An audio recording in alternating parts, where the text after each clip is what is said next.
നമസ്കാരം. ഞാൻ Susan George, associate professor, physiotherapist cum psychological counsellor. Welcome to Susan's share to care.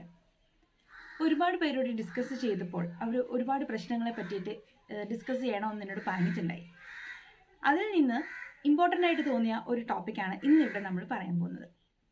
ഈ online പഠനകാലത്ത് എങ്ങനെ പഠിത്തത്തിൽ കൂടുതൽ ശ്രദ്ധ ചെലുത്താം എന്നുള്ളതാണ് ഇന്നത്തെ topic. How to do self study very effectively, അല്ലെങ്കിൽ how to prepare for your exams.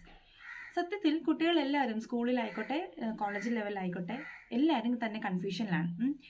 Already അവരുടെ പഠിത്തം ലാഗായി, അതിൻ്റെ കൂടെ ഇനി എക്സാംസ് എന്നാ വരുന്നത്.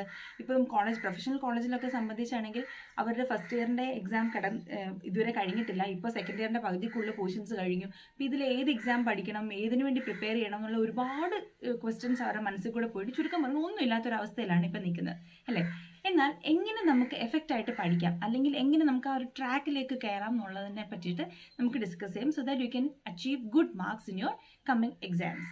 ഓക്കെ, അതിന് മെയിൻ ആയിട്ടുള്ള കാര്യം ഈസ് യുവർ സ്റ്റഡി സ്പേസ്. അതായത് നമ്മൾ പഠിക്കുന്ന എൻവിറോൺമെൻറ്റ് എങ്ങനെ ആയിരിക്കണം എന്നുള്ളതാണ് നോക്കുന്നത്. It should be very clean. നമ്മൾ പഠിക്കുന്ന ടേബിൾ ആയിക്കോട്ടെ ഒരു ചെറിയ സ്പേസ് ആയിട്ട്, പ്രൈവറ്റ് സ്പേസ് ഉള്ളതാണ് എപ്പോഴും നല്ലത്. അപ്പം അതിനകത്ത് നമ്മൾ പഠിക്കാനിരിക്കുമ്പോൾ നമ്മുടെ ബുക്ക്, നമ്മുടെ നോട്ട്ബുക്ക്, പേന, പെൻസിൽ, വാട്ടെവർ എന്തൊക്കെ നിങ്ങൾക്ക് സാധനങ്ങൾ വേണോ അതെല്ലാം നിങ്ങൾക്ക് യൂസ് ചെയ്യാം. വെച്ചിട്ട് ഒരു നല്ല നീറ്റായിട്ടുള്ളൊരു സ്പേസ് നമുക്ക് ആവശ്യമാണ്. മൊബൈൽ ഫോൺ കഴിവതും അവിടെ എടുക്കാതിരിക്കുക. പക്ഷേ ഇപ്പോൾ ഓൺലൈൻ ക്ലാസ്സസ് ആയതുകൊണ്ട് കുട്ടികൾക്ക് മൊബൈലും ലാപ്ടോപ്സും ഒക്കെ ഇപ്പോൾ ആവശ്യമാണ്. അങ്ങനെ ഉണ്ടെങ്കിൽ പോലും വേറെ ഫേസ്ബുക്ക്, വാട്സപ്പ് അങ്ങനത്തെ ഇതിലൊന്നും പോവാതെ പഠിത്തത്തിൻ്റെ കാര്യത്തിലേക്ക് മാത്രം പോകാനുള്ള ഒരു തീരുമാനം നമ്മൾ തന്നെ എടുക്കാം. സെക്കൻഡ് വൺ ഈസ് ഒരു സ്റ്റഡി ടൈം വേണം.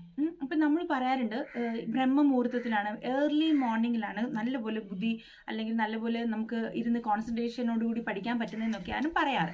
പക്ഷെ അങ്ങനെ പഠിക്കണമെന്ന് ഞാൻ ഒരിക്കലും നിങ്ങളോട് പറയത്തില്ല. ശരിയാണ്, അതിൽ നമുക്ക് നല്ല പീസ്ഫുൾ സമയമാണ്, ആരും ഡിസ്റ്റർബ് ചെയ്യാനില്ല, നമുക്ക് നല്ലപോലെ ഇരുന്ന് പഠിക്കാനൊക്കെ പറ്റും. പക്ഷെങ്കിൽ അവരവർ വേണം അവരവരുടെ ടൈമിങ്ങിനെ സെലക്ട് ചെയ്യാൻ വേണ്ടി. കാരണം ഇപ്പോൾ എന്നെ സംബന്ധിച്ചാണെങ്കിൽ എനിക്ക് ഏർലി മോർണിംഗ് ഇരുന്ന് ഒരു കാരണവശാലും പഠിക്കാൻ പറ്റില്ല.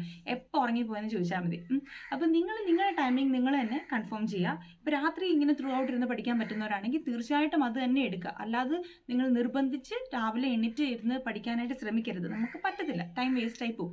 സോ നിങ്ങളുടെ ടൈം ഏതാണെന്നുള്ളത് കണ്ടുപിടിച്ചിട്ട് അതിൽ സ്റ്റിക്ക് ഓൺ ചെയ്ത് മുന്നോട്ട് പോകാനായിട്ട് ശ്രമിക്കുക. മൂന്നാമത്തേന്ന് പറഞ്ഞാൽ ടൈം മാനേജ്മെൻ്റ് ആണ്. ഒരുമാതിരിപ്പെട്ട എല്ലാ കുട്ടികളുടെയും കംപ്ലൈൻ്റ് ആണ്, ഒരു ടോപ്പിക്കും കൊണ്ടിരുന്നാൽ അവിടെ ഇരിക്കും, ആ ഒരു ഫുൾ ഡേ വേണമല്ലോ ആ ഒരു ടോപ്പിക്കിൽ സ്റ്റിക്ക് ഓൺ ആയിട്ട് ഇരിക്കുന്ന ഒരു പ്രശ്നം. അപ്പം അതിലെന്താണെന്ന് നമുക്ക് ചെയ്യാൻ പറ്റുന്നതെന്ന് ചോദിച്ചാൽ, ഇപ്പം നാളെ തൊട്ട് ഞാൻ നന്നായി എന്ന് പറയുമല്ലോ, അപ്പം നാളെ തൊട്ട് ഞാൻ പഠിക്കാൻ തുടങ്ങുവാണെങ്കിൽ നിങ്ങൾക്ക് ഇന്ന് തന്നെ പ്രിപ്പയർ ചെയ്യണം. Preparation should start from today itself. For example, കിടക്കുന്നതിന് മുമ്പ് നമ്മുടെ സ്റ്റഡി സ്പേസിനെ പറ്റി നമ്മൾ പറഞ്ഞല്ലോ, ആ സ്റ്റഡി സ്പേസ് നല്ല നീറ്റായിട്ട് വെക്കണം. അടുക്കി നാളെ പഠിക്കാനുള്ള ഏത് ടോപ്പിക്കാണോ, ഏത് ടെക്സ്റ്റ് ആണോ, ഏത് നോട്ടാണോ, അതിനാവശ്യമായ എല്ലാ കാര്യങ്ങളും നമ്മൾ ആ ടേബിളിൽ റെഡിയാക്കി വെക്കുക. 1. 2, ഒരു time table, to do list എന്ന് പറയും. നാളത്തേക്ക് ഞാൻ ഏതൊക്കെ ടോപ്പിക്സ് പഠിക്കണം എന്നുള്ളതിൻ്റെ ഒരു ലിസ്റ്റ് നിങ്ങൾ ഇന്ന് തന്നെ പ്രിപ്പയർ ചെയ്ത് കിടക്കുന്നതിന് മുമ്പ് അതും റെഡിയാക്കി വെച്ചിട്ട് വേണം പോകാൻ. അല്ലാതെ രാവിലെ എഴുന്നേറ്റ് വന്നിട്ട് ഞാൻ ഇന്ന് എന്തൊക്കെ പഠിക്കണം എന്ന് പറഞ്ഞാൽ കുറേ നേരം അതിൻ്റെ മേളിൽ ഇരുന്ന് സമയം കളയരുത്.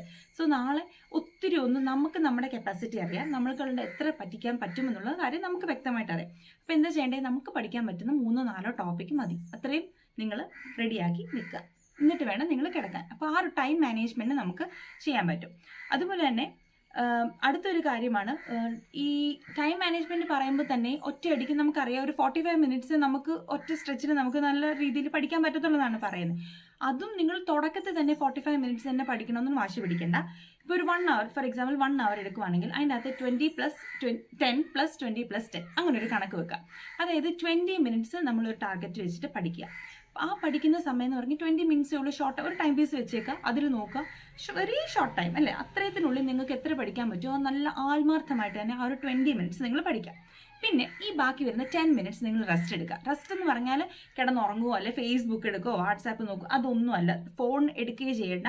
നിങ്ങൾ റെസ്റ്റ് എന്ന് പറയുന്നത് just you can walk around, വെള്ളം കുടിക്കാം, ഒന്ന് ബ്രീതിങ് എക്സസൈസ് ചെയ്യാം, അല്ലെങ്കിൽ ഒന്ന് റിലാക്സ് ചെയ്യാം. ആ ഒരു 10 മിനിറ്റ് മാത്രം. ഓക്കെ, എനിക്ക് ഔട്ട് ഓഫ് ദി റൂം പോകണേ പോകും. കറക്റ്റ് 10 മിനിറ്റ്സ് കഴിയുമ്പോൾ again you start for the 20 minutes time. Okay, അത് ആ 20 മിനിറ്റ്സിൽ പഠിക്കുക, പിന്നെ ഒരു 10 മിനിറ്റ്സ്. അപ്പം നമുക്ക് എന്താ മെയിൻ പ്രോബ്ലം, ഒരു ആശ്വാസം വരുന്നത് എന്നാന്ന് ചോദിച്ചാൽ ഒരു 20 മിനിറ്റ്സേ ഉള്ളൂ, ഷോർട്ട് ടൈമാണ്, നമുക്ക് വേഗം തീരും. പിന്നെ അടുത്തൊരു ബ്രേക്ക് കൂടെ കഴിയുമ്പോൾ നമ്മൾ ഒന്നുകൂടെ ഫ്രഷ് ആവും. അപ്പോൾ ആ ഒരു പാറ്റേണിൽ നിങ്ങൾ ടൈം മാനേജ് ചെയ്യാനായിട്ട് ശ്രമിക്കുക. Next is set your target. നമുക്കൊരു ടാർഗറ്റ് ഉണ്ടായിരിക്കണം, എത്രത്തോളം പഠിക്കണം, അല്ലെ എന്തോരം പഠിക്കണം. ആ പഠിക്കുന്ന ഇപ്പോൾ ഫോർ എക്സാമ്പിൾ ഒരു ചാപ്റ്റർ നമ്മൾ എടുക്കുവാണെങ്കിൽ ആ ചാപ്റ്ററിൻ്റെ കോൺസെപ്റ്റ് എന്താണെന്നുള്ളത് നമുക്ക് മനസ്സിലാക്കണം. അതിൻ്റെ അകത്ത് ഇപ്പം ഒരു 8 ടോപ്പിക് ഒരു ചാപ്റ്ററിലുണ്ടെങ്കിൽ ആ 8 ടോപ്പിക്കും അങ്ങോട്ടും ഇങ്ങോട്ടും റിലേറ്റഡ് ആയിരിക്കും, അല്ലേ, കണക്ഷൻ ഉണ്ടാവും തീർച്ചയായിട്ടും. അപ്പോൾ അതിൻ്റെ മുന്നിൽ നമുക്ക് എന്തൊക്കെ പഠിക്കണം എന്നുള്ളത് നമ്മളൊരു ഐഡിയ ഉണ്ടാക്കണം, ഒരു വേഗ ഐഡിയ. ഇതിൻ്റെ ഇന്ന ചാപ്റ്ററിൽ ഇതൊക്കെയാണ് പറയുന്നത്, ഇത്ര ടോപ്പിക്സ് വരുന്നുണ്ട് എന്നുള്ളത് കണ്ടുപിടിക്കാം. എന്നിട്ട് വേണം നമ്മൾ അതിനെപ്പറ്റി കൂടുതൽ വായിക്കാൻ. അല്ലാണ്ട് ഒന്നും അറിയാതെ ഒരു ചാപ്റ്റർ തുടങ്ങുമ്പോൾ നമ്മൾക്ക് ആകെ ഭയങ്കര ബോറിംഗ് ആയിരിക്കും, അത് നീങ്ങത്തില്ല, അങ്ങനെ ഉണ്ടാവും. സോ ഒന്ന് അങ്ങനെ ആ കോൺസെപ്റ്റിനെ പറ്റിയിട്ടൊന്ന് മനസ്സിലാക്കി വെക്കുക. 2, നിങ്ങൾ പഠിക്കുന്നതിൻ്റെ ഇടയ്ക്ക് ഒരു ടോപ്പിക് എടുക്കുകയാണെങ്കിൽ അതിൻ്റെ പ്രീവിയസ് ക്വസ്റ്റ്യൻ പേപ്പേഴ്സ് നിങ്ങൾ നോക്കുക. അതിനകത്ത് റിപ്പീറ്റഡ് ആയിട്ട് ഈ ഒരു ടോപ്പിക്കിനെ പറ്റി എന്തെങ്കിലും വന്നിട്ടുണ്ടോ, ക്വസ്റ്റ്യൻസ് വന്നിട്ടുണ്ടോ നോക്കുക. എന്നിട്ടുണ്ടെങ്കിൽ അതിന് മേളിലിങ്ങനെ നിങ്ങൾ പെൻസിൽ വെച്ചോ പേന വെച്ചോ ആ ഒരു ടോപ്പിക്കിനെ പറ്റി എത്ര ക്വസ്റ്റ്യൻസ് വന്നിട്ടുണ്ട്, ഏതൊക്കെ രീതിയിലാണ് അത് ഒരു ടോപ്പിക്ക് തന്നെ പല രീതിയിൽ നമുക്ക് ചോദിക്കാം, അല്ലേ. അപ്പം അത് ഏതൊക്കെയാണെന്നുള്ളത് അവിടെ തന്നെ മാർക്ക് ചെയ്ത് വെക്കുക. പിന്നെ വേണ്ടത്, നിങ്ങൾക്ക് പല ടൈപ്പ് ഓഫ് കളേഴ്സ് നമുക്ക് കളർ പെൻ യൂസ് ചെയ്തിട്ട് വേണം നമ്മൾ മാർക്ക് ചെയ്യാനും ലേബിൾ ചെയ്യാനും ഒക്കെ ചെയ്യേണ്ടത്. പിന്നെ അടുത്തൊരു main point is read it loudly. പല ആൾക്കാരും പറയും എനിക്ക് മനസ്സ് വായിക്കുന്നതാണ് ഇഷ്ടം, അല്ല ഞാനിങ്ങനെ ഇരിക്കത്തതേ ഉള്ളൂ, എനിക്കിങ്ങനെ മനസ്സിലോട്ട് കയറും. പക്ഷെ അതിനോട് ഞാൻ യോജിക്കുന്നില്ല എന്നല്ല, നിങ്ങൾക്ക് അതാ താല്പര്യമെങ്കിൽ ഓക്കെ. പക്ഷെങ്കിൽ ആദ്യമായിട്ട് പഠിക്കുമ്പോൾ തീർച്ചയായിട്ടും നിങ്ങൾ ഉറക്കെ വായിക്കാൻ ശ്രമിക്കണം. നമുക്ക് TV കാണുമ്പോഴും വല്ലവരും പറയുന്നതൊക്കെ കേൾക്കുമ്പോൾ നമുക്ക് വേഗം ഓർമ്മയിൽ നിൽക്കത്തില്ല. അതിൻ്റെ കാര്യം എന്താ, നമ്മളത് എക്സ്പീരിയൻസ് ചെയ്യാണ്, മനസ്സിലായോ. അപ്പം നമ്മൾ ഉറക്കെ വായിക്കുമ്പോൾ നമ്മൾ തന്നെ അത് കേൾക്കുമ്പോൾ നമുക്ക് ഒന്നുകൂടെ അത് മനസ്സിലേക്ക് പതിയാനായിട്ട് സഹായിക്കുന്നു. അതുപോലെ തന്നെ മെയിൻ കാര്യം, നെവർ സ്കിപ്പ് യുവർ മീൽസ്. ഭക്ഷണം കഴിക്കാതെ വന്നിരുന്ന് പഠിക്കരുത്. അതുപോലെ തന്നെ ഓവർ ഈറ്റിങ്ങും പാടില്ല. നല്ലപോലെ വെള്ളമൊക്കെ കുടിക്കുക, നല്ല ഡയറ്റ് ഫോളോ ചെയ്യുക. ഡയറ്റ് എന്ന് പറയുമ്പോൾ നല്ല ഫ്രൂട്ട്സ്, വാൾനട്ട്, നട്ട്സൊക്കെ 4 വെച്ചൊക്കെ നമുക്ക് കഴിക്കാം. ഷുഗർ ഒന്നും കഴിക്കണം. ഷുഗർ ഇപ്പം എക്സാം പർപ്പസ് നമ്മൾ ഒരു കാഡ്ബറി കഴിച്ചിട്ട് പോകണമെങ്കിൽ നമുക്ക് എനർജി നിൽക്കുമെന്ന് പറയാം. അല്ലെങ്കിൽ ഹൈ എനർജി വന്നിട്ട് പെട്ടെന്ന് അങ്ങ് എനർജി ലോ ആവും. അപ്പം നമുക്ക് ഹോൾ ഡേ പഠിക്കേണ്ടതാണെങ്കിൽ അതത്ര ആപ്ലിക്കബിൾ അല്ല. എന്നിട്ട് ഇപ്പോൾ ഒരു ടോപ്പിക് നമ്മൾ എടുത്തു, അത് നമുക്ക് മനസ്സിലാവുന്നില്ല, അത് കട്ടിയാണെന്നുള്ള തോന്നുവാണെങ്കിൽ ജസ്റ്റ് ലീവ് ഇറ്റ്, അതവിടെ ഇട്ടേക്ക്. അതിന് മേളിൽ കിടന്ന് ചെയ്യേണ്ട. കാരണം ആ ഒരു ഡേ നമുക്ക് വേസ്റ്റ് ആവും, നമ്മുടെ മൂഡെല്ലാം മാറും, നമുക്ക് പറ്റുന്നില്ല എന്നുള്ള തോന്നൽ വരും, ഒരു ഡിസപ്പോയിൻമെൻ്റ് ആവും. അതുകൊണ്ട് നിങ്ങൾ അതവിടെ മാറ്റി വെച്ചിട്ട് ഈസി ആയിട്ടുള്ള ഒരു ഷോർട്ട് ടോപ്പിക് എടുത്തിട്ട് പഠിക്കും. അപ്പോൾ പെട്ടെന്ന് തീരും. ഈ പറഞ്ഞ് 20 മിനിറ്റ്സിനുള്ളിൽ തന്നെ അത് തീരുമ്പോൾ നമുക്കൊരു സെൽഫ് മോട്ടിവേഷനാണ്, അല്ലേ. അപ്പോൾ നമുക്ക് കൂടുതൽ പഠിക്കാനായിട്ട് സഹായകമാണ്. അതുപോലെ തന്നെ വേറൊരു ഇമ്പോർട്ടൻറ്റ് പോയിന്റ് എന്ന് പറയുന്നത്, ഒരുമാതിരിപ്പെട്ട എല്ലാ സിലബസിലും ഇങ്ങനെ തന്നെ ആയിരിക്കും. അതായത് ലോങ് എസ്സേ, 20 മാർക്കിൻ്റെ 10 മാർക്കിൻ്റെ ഒക്കെ ലോങ് എസ്സേ ചോദിക്കുന്നത് ഇന്ന സെക്ഷനിൽ നിന്നായിരിക്കും എന്നുള്ളത് ഓൾറെഡി ഇൻഫോംഡ് ആയിരിക്കും. അതായത് നിങ്ങൾ സിലബസിൽ കാണും, അല്ലെങ്കിൽ നിങ്ങൾ നിങ്ങളുടെ സ്റ്റാഫിനോട്, പഠിപ്പിക്കുന്ന സ്റ്റാഫിനോട് ചോദിക്കുക, ഈ ലോങ് എസ്സേ ഒക്കെ ചോദിക്കാം ഏതൊക്കെ സെക്ഷനിൽ നിന്നായിരിക്കും വരുന്നത്. അങ്ങനെ വേണം പഠിക്കാൻ. അതായത് വെരി ഇമ്പോർട്ടൻറ്റ് ടോപ്പിക്കും ലീസ്റ്റ് ഇമ്പോർട്ടൻറ്റ് ടോപ്പിക്കും നമ്മുടെ സിലബസിലുണ്ട്. അപ്പം നമുക്ക് ഇപ്പോൾ ലീസ്റ്റ് ഇമ്പോർട്ടൻറ്റിലോട്ട് നമ്മൾ സ്റ്റാർട്ട് ചെയ്യുന്നതെങ്കിൽ എന്താ, നമ്മൾ അതിലുള്ള സമയം എടുക്കുകയും ചെയ്യും, അതിൽ നിന്നൊട്ടൊന്നും ചോദിക്കത്തുമില്ല, വെറുതെ ഇമ്പോർട്ടൻ്റ് ആയിട്ടുള്ള ടോപ്പിക്ക് പഠിക്കാതെ പോവുകയും ചെയ്യും.